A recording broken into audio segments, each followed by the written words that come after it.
In this video, I'm going to share on what is going through. In this video, I'm going to share on the actual realities of running a business. So my name is Haris. I'm the founder of EduGrow, where I help tutors grow their business. So why I want to talk about this is because, number one is just documentation.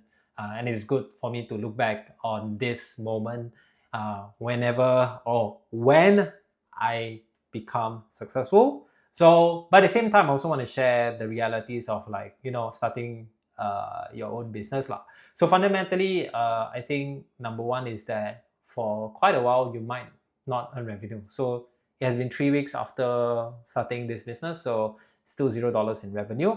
And I think there were a couple of lessons that I learned so far lah. So fundamentally, I think number one is that I should have sell during the conversations I have with tutors. So why I say that is because number one, hired or have a business coach, and essentially he told me it's okay, Haris, you try to do something for free, and then if they find it valuable, then get their testimonials, and then after that, if they want more of your service, then ask them to pay. So I was like, okay, listen to this business coach. He's more successful than me, so I just listen and do, right? So one thing that I realized is that also what I've learned from this week that I should have sold when there was something that I knew I could have done. This is not the first time asking money from clients in terms of work, so it's more towards a freelance, right? But I realized because to give you context, I had a conversation or discussion with this tuition center and the ops person, and fundamentally their issue was that they had a lot of manual admin work. So what do I mean? So essentially they have to message over to 100 students on whether they're coming to class or whether they have done their homework. So that's their pain point. And then for me, it's okay, I'm able to do for free kind of things. But I realized I shouldn't say that because number one, I know how to do it. I've done it in my previous education business. It works and it helped really relieve a lot of load for operations because operations is a drag. So you want to reduce as much as possible with automations and process and system as much as possible, so that number one is you don't have to hire a lot more people. You can rely on tech to do that. So I should have made the discussion more towards asking them to pay me, right? Or towards that rather than giving them for free. So because I'm looking back, I'm super confident that I can solve their problem very easily. So number two is that I think for that same conversation with that same people, right, the tuition center and the ops person, I think I should have a good structure on how I do my discovery calls or discussions with these people to understand their problem and how I can help. These two fundamentally lah. Because if the problem is something that I can help, I should have charged them, right? And I should have charged them, right? So that's lesson number two lah. So essentially, I should have created a simple structure on how to do it. So I am going for that kind of course next month on the January of 2025, meeting Chris Do on how to do a sales training lah, right? For 2 days, right? For $2,000. Definitely worth it if I can earn a lot more, right? So it's definitely worth it because I'm gonna learn how to sell in a very less harsh way. All right. So that's something that I should have done, create a proper structure in terms of how I do my discovery or my sales call.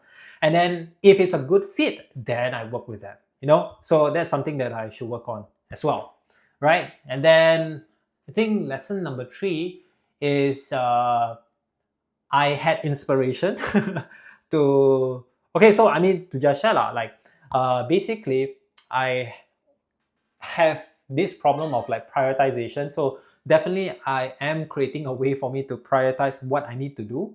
But I learned that when I'm starting out my own business, I should have, right now it's my focus, my niche is pretty good.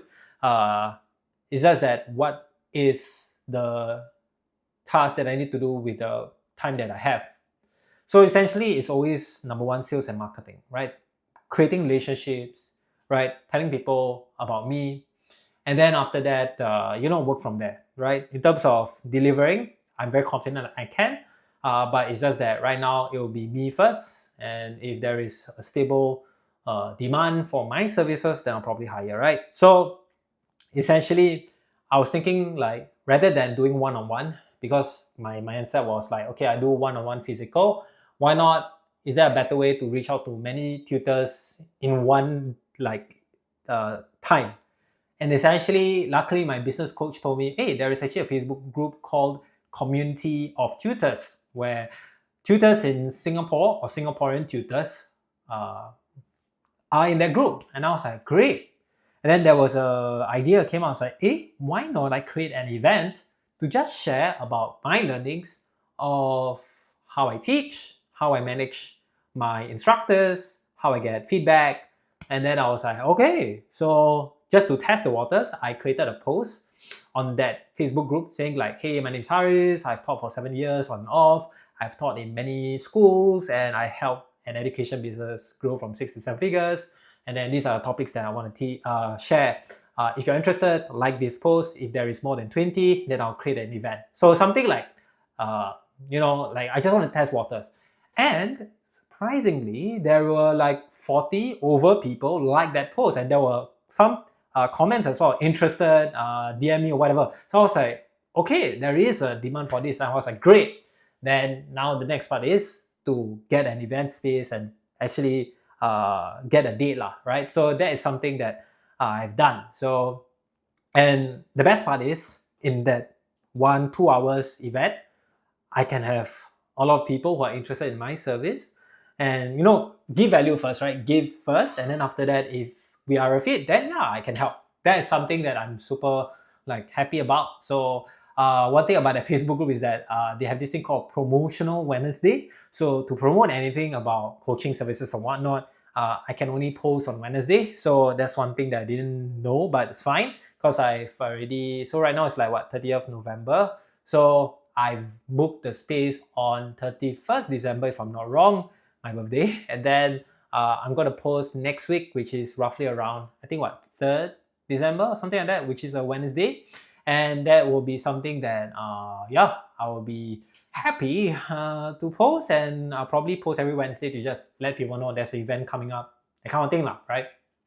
So I'm excited to see the people who will turn up, and at the same time, I can record that event to make it like content so people will know, right? And I get to talk to people in a physical event as well, which is great. So that is like good because I don't have to do manual one-on-one like email or call, because that takes time. And fundamentally for me, I want to spend that time to do something that will actually move the needle. And then the last lesson is lesson 4. To work with successful people, you really need to do the best work first. So what do I mean by that? Okay, so essentially, I was looking on LinkedIn, and my previous business partner, who's a very successful tuition centers owner, his name is Evan, and he posted on LinkedIn saying that to just reward his employees or his tutors, right? He reward them with going to a Michelin star restaurant and also giving them an iPhone or an Apple Watch. And I was like, that's amazing. And then there was this idea that sparked. I was like, okay, I want to work with him again, because I worked with him before. He's like a really nice person, and fundamentally he loves giving, and I want to work with him because I want to work with successful people, and he's like definitely like super successful.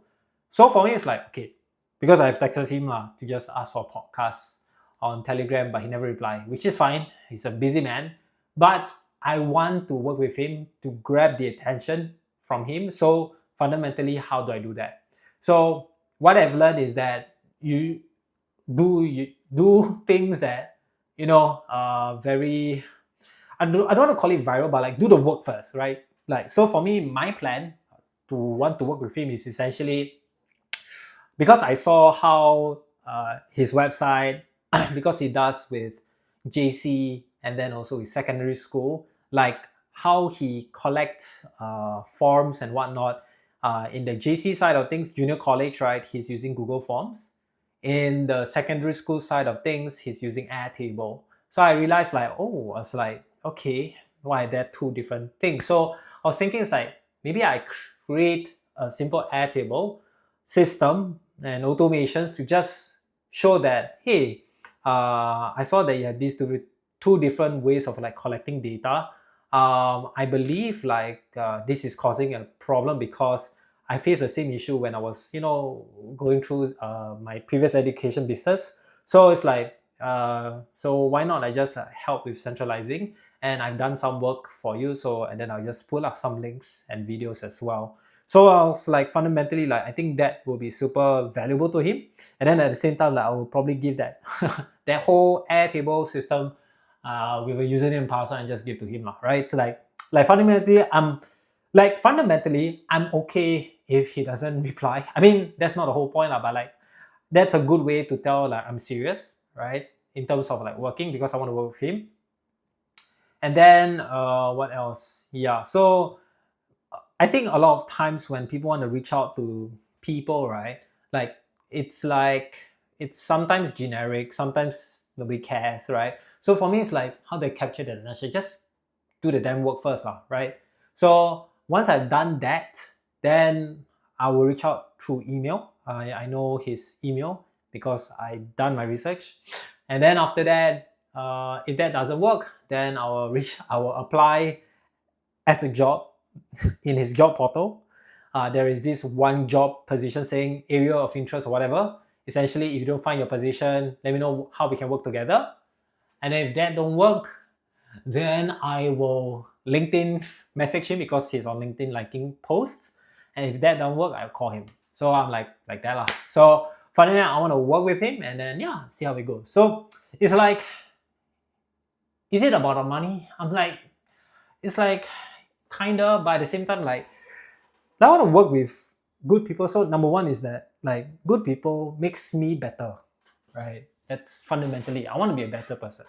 And he's younger than me. He's way more successful than me. So as I can definitely learn something from him, and then yeah, see how I can improve his business, right? So that's something I'm like super excited about, and hopefully we'll see how it goes. Otherwise, if it doesn't work out, I mean, for me, I try not to think about it. I'm excited on doing it, and I want to create content out of it as well.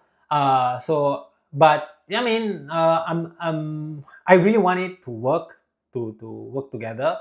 Otherwise, then I'll just like do the same with those other popular tuition centers and see how it goes up, right? So do the work first, see how I can add value, and then see how it goes, right? So yeah, that's it. So I think that it summarizes what has happened this last week. Yeah. So number one is it's like I should sell earlier, create a process for the sales and discovery call. And then third is just like find ways on how to efficiently do the same job. So getting leads or getting people, create an event. I love talking events, meeting people. And then lastly, do the damn work to people who are way more successful than you. They see the value and hopefully we can work together. All right. So for me, I'm excited to see how this goes. And yeah, next week, probably there is another video of this. See you. Thanks for watching. Bye-bye.